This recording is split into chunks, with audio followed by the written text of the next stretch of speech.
So let's just dive in, please. The topic is childhood Okay. baggages and how to heal from it. Network doesn't want us to enjoy this topic. This topic that No, Coach we will. Adeh will, our network will not succeed though. We will No, not we succeed. will. Okay, so it's childhood baggages and how Okay. we. Let's start the conversation, and then I'll start the conversation this way. I'm one person who had loads of childhood baggages, right?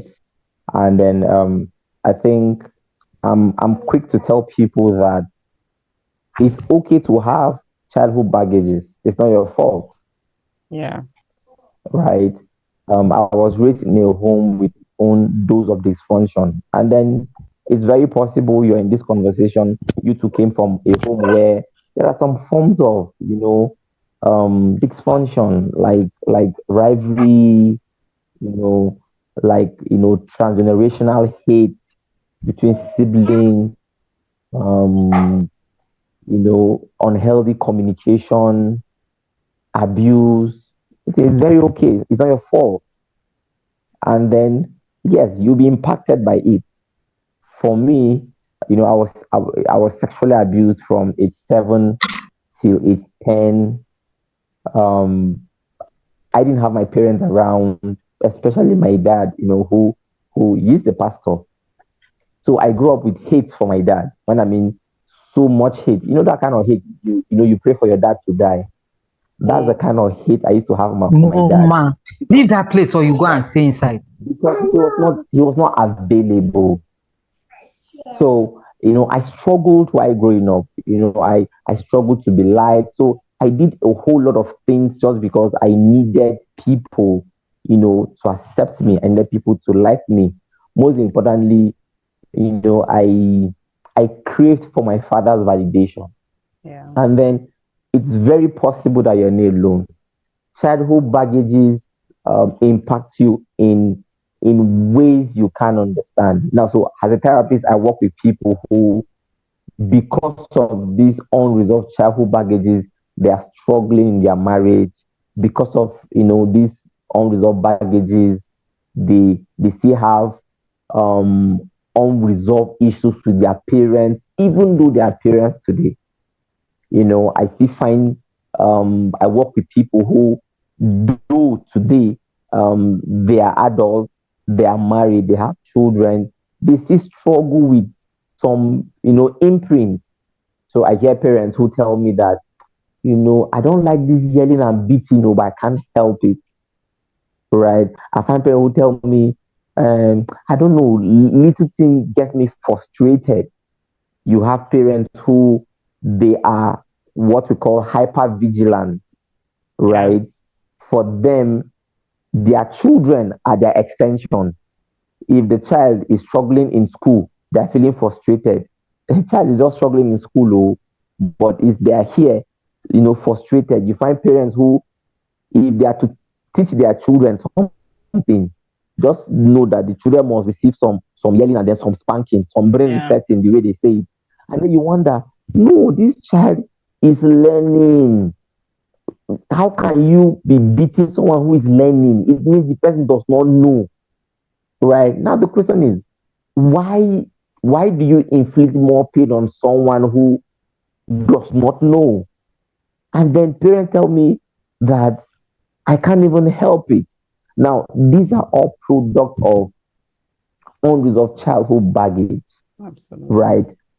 Now, there are three fundamental childhood baggage I will share with us today. Now, when we talk about unresolved childhood trauma and baggages, like it's a wide conversation, Yes. Yes. and I've written a book about it. Trauma informed parenting. Okay. Hopefully, it's a book we might need to read when we are prepared. However, let me share three basic childhood baggage that we need to deal with. First is, if you were raised in a home where you only got attention, love, and approval when you perform, Yeah.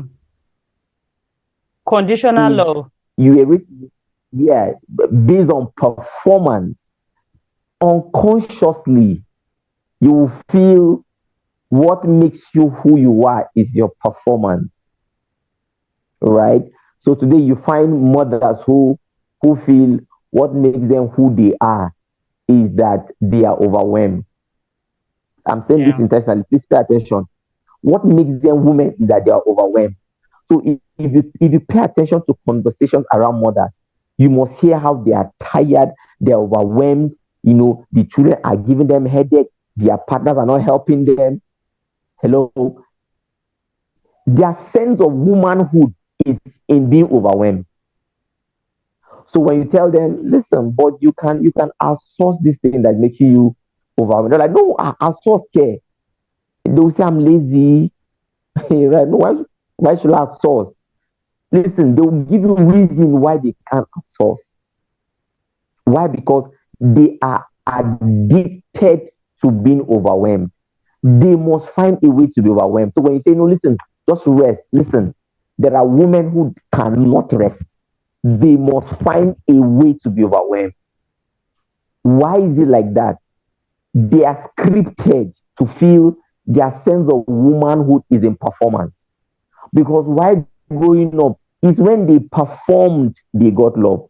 Is when they performed, they got attention. Is when they performed, they got validation. And then, even as adults, they are addicted to performance, right? Now, the other side of the coin is they don't see their children for who the children are. They see the children through the lenses of performance, right? So even though the child they have is Jesus, if the child is not doing well in maths, there's a problem with that child.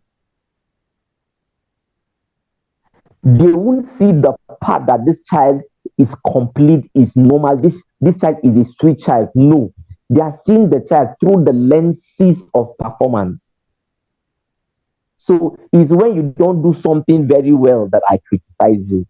They are blinded to the beauty and strength of this child, but they are focused on the weakness of this child. Now, let me shock you, 99.9% of the complaints parents have about their children is just because they are blinded to the beauty of the children. Right? These same children, they are complaining. People outside are praising them. Kai, madam, this your child is nice, oh, is calm, oh, is this, is that. But at home, you're not even seeing it. Why? Because you are so much focused on what you want your child to be that you're not seeing who your child is. Now, these are all baggages we carry, baggages of performance, scripted for performance. The second baggage a lot of us as parents carry is the baggage of getting the validation of the world. Unconsciously, we become super people pleasers, right? We become super people pleasers. And then this happens in families where maybe one of your parents is abusive, right? Maybe one of your parents is a form of emotional distress for you. Maybe one of the parents usually gets angry or go get drunk and come back, or is manipulative. So you're scared. So as a child, you grow up being careful with this parent that is abusive. By the way, you can't run and leave the house now. So what do? You find a way to be in the good book of this parent.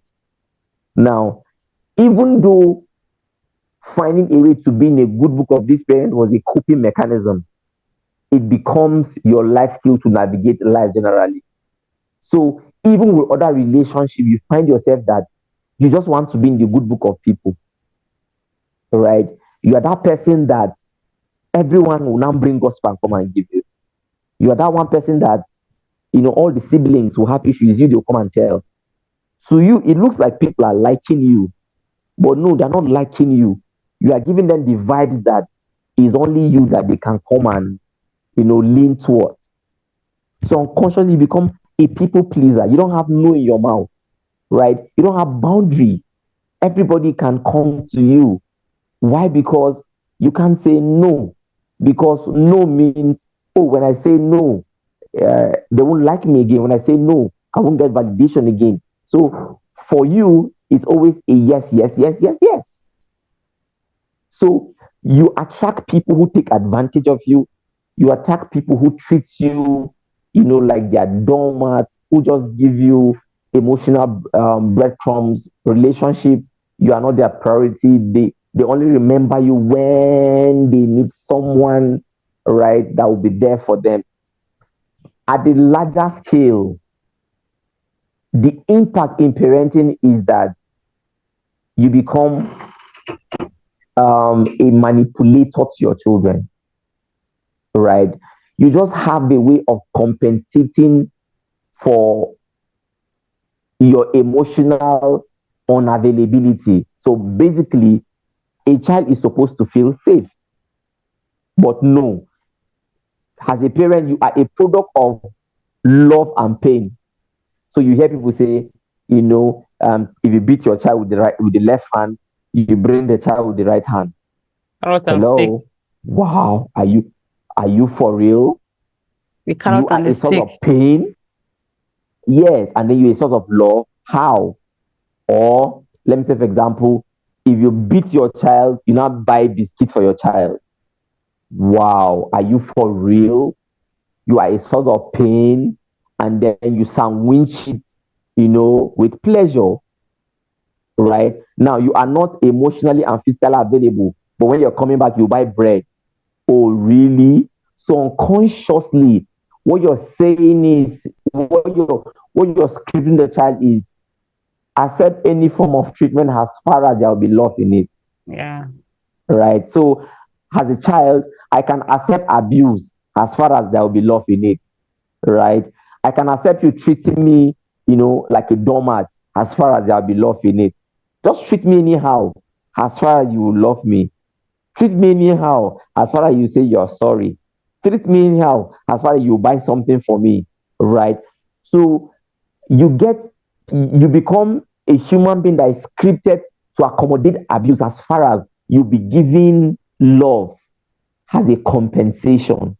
So we live our life not because we deserve love, but love only comes as a compensation.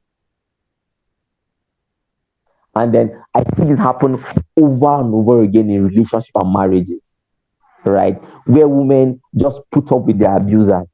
You know why? Because in the abuse, the abusers will compensate them with love,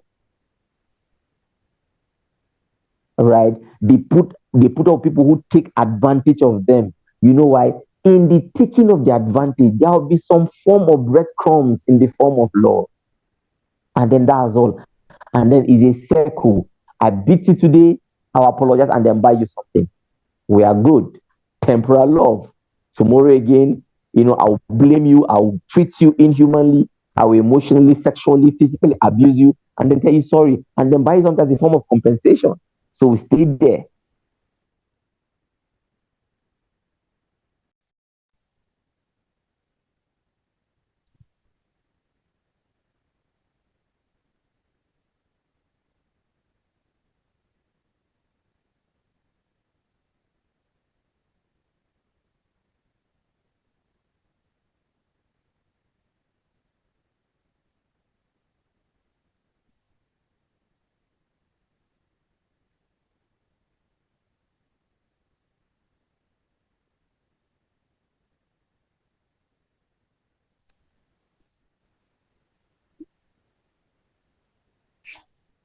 Sorry, coach. This time around it was me. Coach. Hello, coach.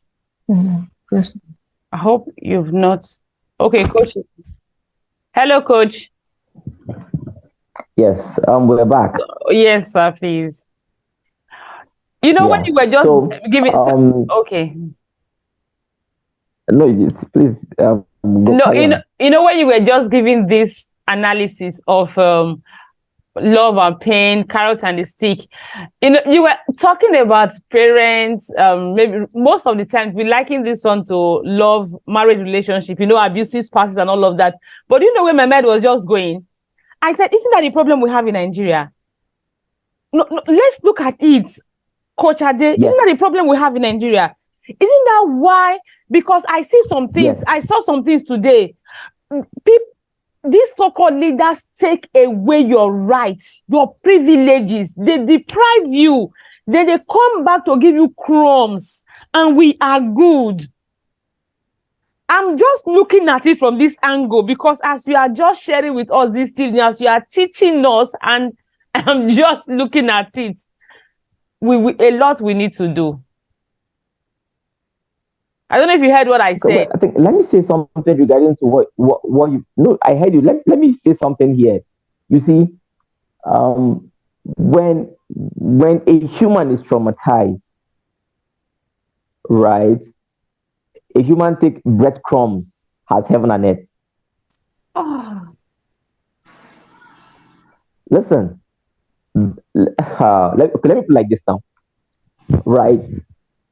When one is traumatized, one fall in love with his or her abuser because the abuser will give them fragments of compensation,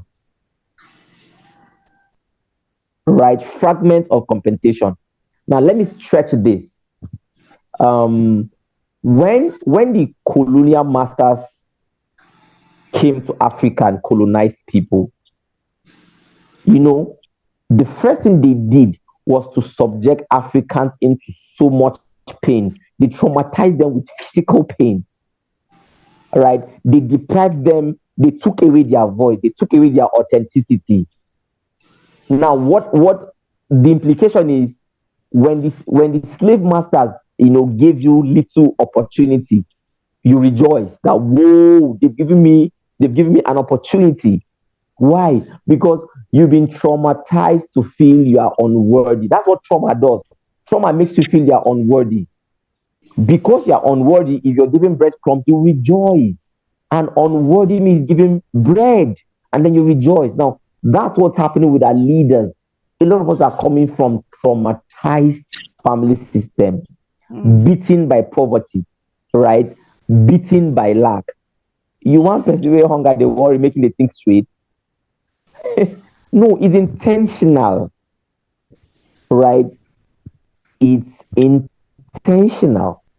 So these are all baggages we have to come to a point where we tell ourselves, no, listen, let me take a few steps backward and then look inward. Now, I will talk more about this, when I'm rounding up about the need to look inward. Let me talk about the last, form of childhood baggage, so that I don't take much of our time. It's Yes. taking away your authenticity, believing you don't have a voice, taking away your authenticity. For me, this is mind blowing. This is mind blowing. And then I want us to pay attention here. What trauma does is it deprives you from developing the experience for empathy. So let me break it down. If you were raised in an environment that little thing, they will tell you, yeah, blockhead. If you stay in that environment for a long time, unconsciously, you will not just see it as normal, you start using it on people. absolutely. If you're raised in an environment that right, they yell on you, yell on other people. If you were raised in an environment that little thing, they will hit you. With time, you will not just normalize you, people hitting you, you will hit other people. Yes. What trauma does is it deprives you from having empathy, right? So you abuse a child in the name of discipline, and then you never feel anything safe. So you're like, hey, it's just discipline now, right? To you, you feel it's discipline, but what you fail to understand is a part of you that is supposed to be empathetic towards the child is dead. What trauma does is that something dies inside you if you're traumatized. That part of you that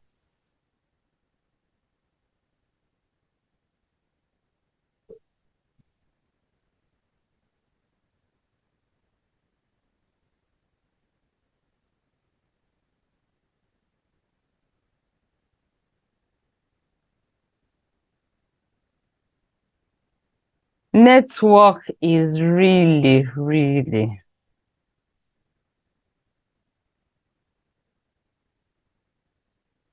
Coach, your network. Is it coach's network or my network? Can you hear me, please? Is it your network now or mine?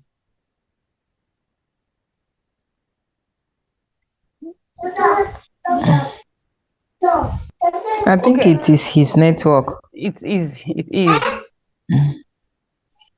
Oh, it is his network.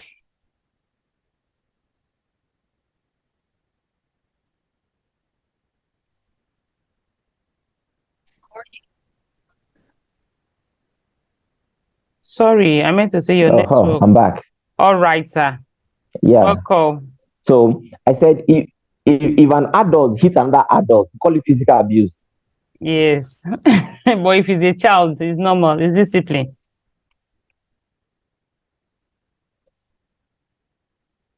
Normally they call it discipline. Mm. Now the reason why we call it discipline is because this person, when you were small, an adult beat you without remorse. You normalized it and then you're perpetrating it. Whatever Yeah. you normalize, you perpetrate it. Whatever you normalize, you perpetrate it. Yeah. And then the irony is, we live in a society that has normalized abuse on children.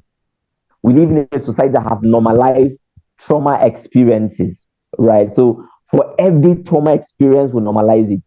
We normalize people pleasing. We normalize giving ourselves up to the wall. We are messiahs. We normalize people treating us like breadcrumbs. We normalize being the victims in relationship. Listen, we normalize being abusers. We normalize being abused. We normalize being given breadcrumbs. Why? Because we don't see any pathway. That's all we know. Three impacts of having childhood baggage. Three impacts. The first impact is you believe you are the problem. That's one of the impacts of childhood trauma or baggage. You just believe you are the problem, right? So let me give an example. If you just meet someone on the way and then the person looks at you like this and frowns, what's the first thing that will come into your mind? You ask, what did I do? Right? Why must it always be you? Why shouldn't you say, waiting they worry that person? Waiting I do. Right? If you have an issue with someone, the first thing you want to think is, waiting I do with this person the verse. Now, let me tell you why we always think like this. Right? You were raised in a dysfunctional system that made you feel you are the reason why someone behave a certain way. So you hear parents say, if a parent is angry and then the parent beat the child, what would the parent say? If the child is the reason why I beat the child now, right? If a parent is angry and shouting, who is the cause of the anger and shouting? Is the child, right? So the child learns that I am the reason why mommy or daddy is always angry. I am the reason why mommy is yelling. I am the reason why they are beating me. In short, I deserve this treatment because I am the cause. So as a child, you grow up believing that you are the problem. So you even hear children say, me, I know I'm stubborn. I'm like, are you for real? Why? Because over and over again, we tell this child you are stubborn. So the child embraces it. Me, I know me, I'm stubborn. So you hear adults saying, when I did small, I stubborn there. I'm like, whoa, that's interesting, right? So you already know, you've diagnosed yourself that you have this issue. So you embrace this diagnosis that you are stubborn. Why? Because while growing up, you were meant to always be the scapegoat. You are the problem. So you believe you are the problem. Yeah. Now this one of the implication of having unresolved childhood baggage. You believe you are the problem. You believe you are the victim. You believe you are causing other people pain. And then what do? You step away. You are comfortable with the shadow, right? You are always living in guilt. You are always living with shame. You are always living in anxiety because you feel there's nothing you will do that will be pleasing. You will always cause someone pain. You will always make someone angry. You will always make someone, lose their peace. You are always the problem. That's one of the implications, right, of unresolved childhood baggage. And Coach, Secondly, okay, no. I just remembered a voice note I dropped in the group the other day. I was saying that, okay, I don't want to say it exactly the way I said it. I was saying for some people, like for ladies, for example, maybe, during the matchmaking process, and the next thing you hear, what if he doesn't like me? So I was asking, what if he doesn't like me? Should it be what if he doesn't like me? It should be what if I don't like him? So why do we, it's just because I don't want to go into details it's quite personal the way I put it there. What if he doesn't like me? I hear it a great deal of the time, even till today, till tomorrow. What if I meet him, he doesn't like me? What if his mom doesn't like me? So why are you afraid of being liked? Why not? What if I do not like him? I just remember now. Yeah, so it's always them. They are always the problem. What if he doesn't like me? Yes. I'm inadequate. Unconsciously, they feel I'm inadequate. Absolutely. I'm not enough, right? Yeah. Am I the full package? Oh, right? That quest for validation. Not again. Coach Adeh, I think I need to come and install a whole network system and everything in your neighborhood so that when we have you next time, we won't be, won't be doing this. Oh. Hello, everyone. I hope you are getting something, because for me, I'm getting a lot. I'm writing. Oh, okay, you are back. Welcome, sir. Welcome back. I don't know why my network is acting up. I had to switch, my other network, but I don't know. It is well. They don't want us to be blessed. We must be blessed. No, we will. Yes, so, sir. Like I said, one of the impact is we feel something is wrong with us. We're not adequate, right? Yes. The world is doing us a favor. If the world spend 20 minutes with us, oh wow, they spend time with us, because deep inside us, we are not good enough.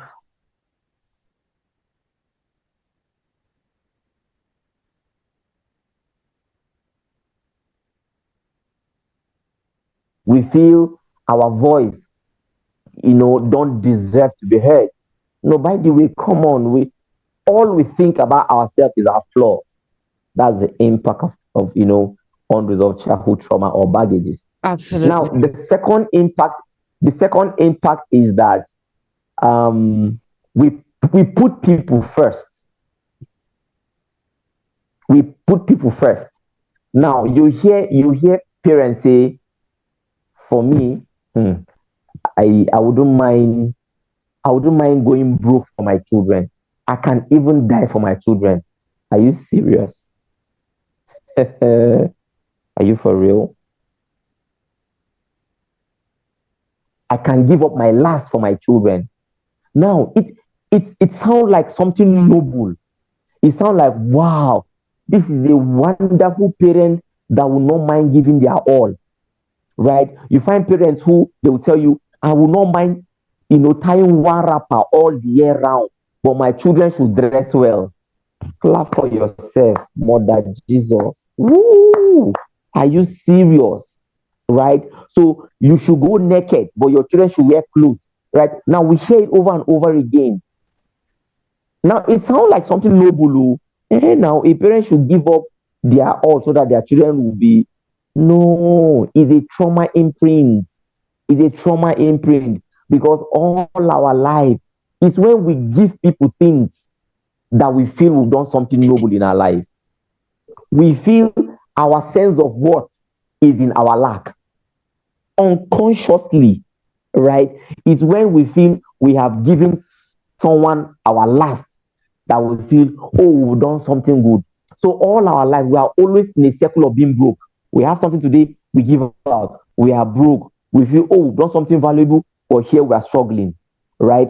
As parents, we are giving our children heaven and earth, but we are hemorrhaging. Emotionally, we are overwhelmed. Physically, we are tired. We are not even appealing. At 35, we look like Mother Teresa, like a grandmother. Why? Because we are embracing the notion that my sense of value is in giving, right? Unconsciously, as a woman, when people ask you of things, you give. When your sibling asks for things, you are always giving, but you are not having. You're not nourishing yourself, right? You are always this good person. You are the person people always run to. I beg, help me do this thing. You will do it. You will do it. Now, in doing it, how has it made you better? No, no, no. You are overwhelmed. You are tired. You are always broke, right? You are always at the receiving end. When you need people, people are not there. Why? Because you didn't focus on yourself. When instead of focusing and then building yourself, you are building other people, you are building your children. And then when you're tired, your children are building their life, and then you feel, no, I did everything for you. Now you're leaving me. Hold on. Hold on. If your children should take care of you, is not a right. Listen, I know that if you're in this part of the world, I know this is a complicated conversation because we are victims. We feel if I give up my life for you, you should give up your life for me. So your children should not build their future, or rather, they should take care of you because you've invested in them. Hold on, hold on. No, no, let's not go there. Let's not recycle this trauma imprint. Let's keep this baggage for the last generation. It shouldn't continue with us. Take care of yourself. Yeah. The best form of love you can give your children is when you invest in yourself. Listen, look good. As a parent, when last did you get underwear for yourself? Wait. Or you can be buying things for your children. Oh, you buy them clothes every week. You buy them this. You buy them that. You take them to good schools. When was the last time you invested in yourself? When was the last time you took yourself out? When was the last time you took yourself to school? Hello. Are you saying because you're a parent, your dreams are inadequate? No, the essence is unconsciously the impact of trauma is that you feel, no, me, I don't deserve the best of life. Other people deserve it. My children deserve it. My siblings deserve it. My partner deserve it. Your partner can come back from work and then go and hang out with his friends. He's having a good life. But for you're at home, right? And now I'm the mother of the children now. You must find a way to validate why other people can be having a good life, but you're having a miserable life. You can always find a way to validate why you're tired. You must always find a way to validate why you have to help other people, why no one is helping you. That's one of the impacts of carrying baggages that you've not dealt with. The last impact of trauma is that you are triangulated. So let me explain what it means. There's a trauma imprint called triangulation. Triangulation means you are always in the middle, right? So let me say, for example, if you are raised in a home where there's discord between the parents, and then maybe one of the parents will now come and tell you something, right? You are in the middle. That's triangulation. So if, let me say for example now, if your dad is not being faithful to your mom, is you your mom will not come and be telling her issues, right? If your siblings are having issues, is you they will not come and be telling. If your friends are having issues, is you they will not come and be telling. So it looks like you are the peacemaker. No, it's not the peacemaker, right? What it means is, it means it's you that your life do not have boundaries. It's you people now carry their toxic issues and come and dump on you. I don't know if you get it. The Absolutely. impact is people people will not respect your time and boundary anymore. People feel they can leave their house when they want and come and pour their issues and waste your time. People feel they can carry their phone and then just come and waste your time. Unconsciously, you feel you are the therapist of their life, right? If your parents have issues, is you, your mom will come and tell you everything. If something is happening in the village, is you, they will come and tell everything. You are always soaking people's issue, what does not even concern you. Instead of them to deal their issues, is you, they'll come and tell. You know why? You are like, it's more like you are the open basket. Everybody can come and pour into me. Everybody can come and pour into me. That's triangulation. The impact is at the end of the day, you are not here, you are not there. At the end of the day, you are always depleted, running around people's issue and then not even focusing on your own issues. That's triangulation. And then it's one of the impact of trauma. Listen, the moment you become the therapist in people's issue, just know that something is wrong with you. It might look like a good thing, oh, like it might look like a good thing, but no, it's not a good thing. Your life does not have boundary. Now, I had that experience with triangulation because while growing up, a lot of issues between my mom and my dad, and then my dad was not there for my mom emotionally, so I was the person that should come and pour her issues. If my dad cheat on her, it's me she'll come and tell. If my dad offend her, it's me she will come and tell. Right? So I grew up, becoming that person people come and pour their issues with, pour their issues, pour their issues. And then even as a coach and therapist, it took me time to tell myself that guy. It looks as if you're saving the world, though. You're not saving the world. Right? It's trauma. The people that are telling their issues, they don't want help. People say, oh, my child is this, my husband is this, my wife is this. They don't want help, right?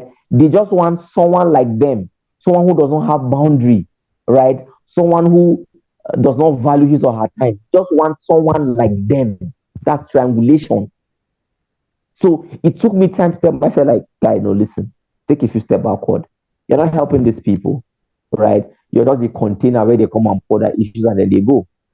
And then the reason why you're the container is because you too, you feel your sense of adequacy is when you listen to people. No, your sense of adequacy is not when you are the judge and you are the messiah of other people. No, your sense of adequacy is when you treat yourself like you matter, right?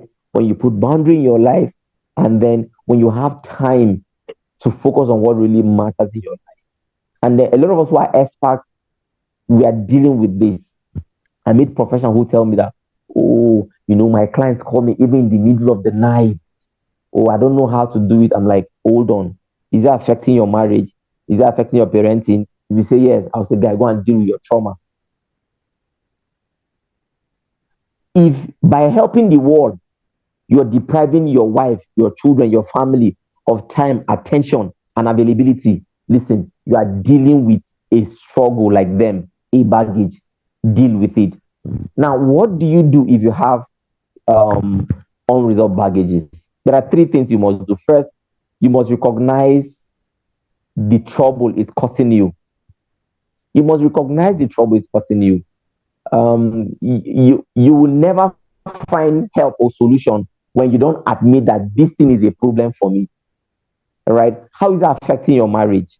How is that affecting your emotional and mental health? How is that affecting your relationship with your children? You must admit is a problem. Secondly, you must assess if you are the victim or the victor. You need to assess, are you the victim or the victor? So let me explain now. You find people who tell you that, and now you make me vex, right? Um, they try to minimize the experience to say someone caused it, right? A parent is yelling, and then they will say it's the child. They are behaving unruly, and then they are blaming their partners. You are behaving a certain way, you're blaming obedient, or you're blaming bad, or you're blaming the articulators. It's not bad or articulator that made you behave unruly. No, no, no, no. It's your trauma imprint. So you must start assessing, how are you behaving. You must understand your triggers. What is making me behave this way? What are the things inside me I've not dealt with that making me behave this way? And the third, you must get help. As painful as it is, no, listen, you must get help. If it's affecting you, if it's affecting other people, then you must get help. Now, there are ways of getting help. You can get help through books. You can get help through. So when I mean help now, listen, help means different to different people, right? Get the help that meets where you are. For some people, help might just mean going on YouTube, getting information. That's all. For some people, help might mean getting therapeutical intervention. For some people, help might mean being in a group or in a community of like minds where they learn those hard truths. Whatever your reality is, you need help. If you're sick, you meet a medical practitioner, right? If your car is bad, you meet a mechanic. Um, if you have issues with your clothes, you meet a tailor. If you have issues with emotional and mental health, you meet a practitioner. If you're dealing with traumatic, issues from your past, you meet a therapist. So, um, in summary, if you have unresolved baggage, you are not alone. A lot of us came from that, path. However, our children don't deserve to suffer for what is not their fault. There is help. Help is available. I'm happy that we're normalizing this conversation, right? We live in a society that makes it look like if you have unresolved baggage, something is wrong with you. No, no, no, no, no. Listen, most of us, had unresolved issues. It's not your fault, right? Your parents didn't know any better. Your parents were equally dealing with their own issues. And then because they didn't deal with their issues, you thought it was a culture. It's not culture. It's a trauma issue they didn't deal with because they didn't know how to deal with it. Let me give you one personal example and then I'll wrap up for today. Um, Remember I said I didn't have a relationship with my dad. My dad is not someone till date. My dad will never, you never hear him expressing intimacy or say, oh, I miss you. I know I love you. For where make I hear? How? He doesn't have it in his vocabulary. And then the reason was he lost his dad when he was around 3. And then, this him telling me now. He said he didn't know what it means to have a father-child relationship. So this thing he cannot say it. Right? Now, when I grew up, it took me so much healing to be able to say it. It wasn't difficult for me because it was normal. No, my brain said it's normal. You didn't hear your father saying it now. You want to say I'm how, right? That was a model. It took me time to learn, right? To be emotionally available, for the kids, for my wife, and all those. Of course, I made a commitment that listen, I want to be different, but it took me work. It took me work. It's same with us. A lot of things are not in your awareness. Your brain does not know it. Your brain does not know empathy. Your brain does not know comfort. Your brain does not know patience with children. No, no, it's not your fault. You have to take your time to relearn it and reparent yourself. So, for the things you were deprived of, you can only give your children if you have to reparent yourself. And then that's where, like I said, getting help, comes in. Um, so much to talk about. We can have this conversation over and over again, but I will stop here. So that if there's need for questions, I'll take the questions. So once again, thank you so much for having me. Sharing this conversation. Thank you so much, Coach Adeh. I appreciate you. I'm sure everyone else here does. It's been mind blowing. In fact, my note is full. Thank you so much. Thank you. And everything, I'm just kind of Thank you nodding so my much. head because I'm in agreement with every Mm, single thing. I always say to them that one of the reasons I became intentional parenting is because of myself, because of my childhood mm, experiences and all of that. Talking about being sexually abused, mm, I was sexually abused as a child too, because I didn't grow up with my parents. I grew up, my early childhood was my grandma. mm, You know, coming back to after leaving my grandma till I was in my junior secondary school, and it's a whole lot, really. It's a whole lot. And I last year I shared talking about mm, reparenting. We had a whole class on reparenting last year in Park. Last year I shared in my book Understanding Your Child has a bit of my story. Everything is just there. I was growing up with my grandma, and the story of coming to live with my parents was was another traumatic story. So everything about me and parenting is not just because um it's something from me my whole life. I just want to change the script with my children. And so listening to you this evening, I'm just smiling and just like, oh God. yeah. A lot of the things you talking about wanting to save the world, putting everybody first, that was me. I remember one time my elder sister called me and she said, Mm, you get money, so as in I will always say, oh, this one needs money. Okay, I would just then I was in a paid employment. I just have my receive my salary. Even when people I knew that they were not broke, they were just taking advantage. I would just give. So one day my sister called me like, mm, do you have any savings? And even when she said it didn't make sense to me until much more later things happened and I realized how she was able to save her money. And when things happened, she was able to still stand firm because she had savings. And then me that was always doing mm, the mama and Christmas, now when things were now a bit shaky, I was so a lot. Thank you so much. As we were just talking, everything mm. kind of Wow. most of these traumas describes me. I would say, thank you so much. Thank Mm, you so much. Anyone with question, please shoot, shoot, wow. shoot, shoot, shoot, shoot. Thank you so much, Coach Ade. God bless you. God bless you.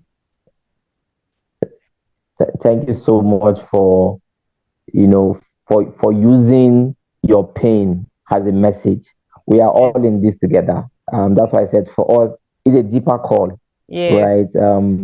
We are coming from a place of dysfunction, and then we know our children don't deserve to grow in that. Absolutely. And Absolutely. we know that to the degree we can, we want to carry other people along so that they get the help they can. And then we build a better society where we live with so much love, we live with empathy, we live with consideration, and then Yes. patience for the authenticity of one another, and then to allow us express our humanity where we find our path, not being boxed or living our life just to please other people. So, Yes. once again, Absolutely. thank you so much for all you do with Park Thank you, and with the sir. wonderful parents in Park. Thank you, sir. So anyone with question, please ask questions, please, so that coach can answer us. I'm unmuting you. Unmute, please. Ask questions, ma'am. Ask questions. We have about 29 in the community or 30 in the community, but sometimes we don't all make it here. But we always have these videos recorded and shared and stored so that even if you don't, because our times are not the same. Mm. Not everybody's in Nigeria, for example. So we Yeah, have some of us in the UK, for example, and so our times are not the same. So, okay, it's no, like it's nobody okay. has the It's question. So, okay. sir, please, you will be with us in the group for maybe till tomorrow morning, please, in the WhatsApp group. Then if anyone has a question, It's they okay, can no ask problem. there. No Thank you problem. so much. Thank you, Coach. We appreciate you greatly. Yes. I appreciate you. You were just talking to me.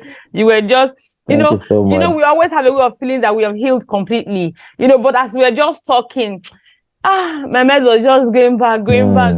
I was just telling myself, oh, this is me again. This is me again. This is me again.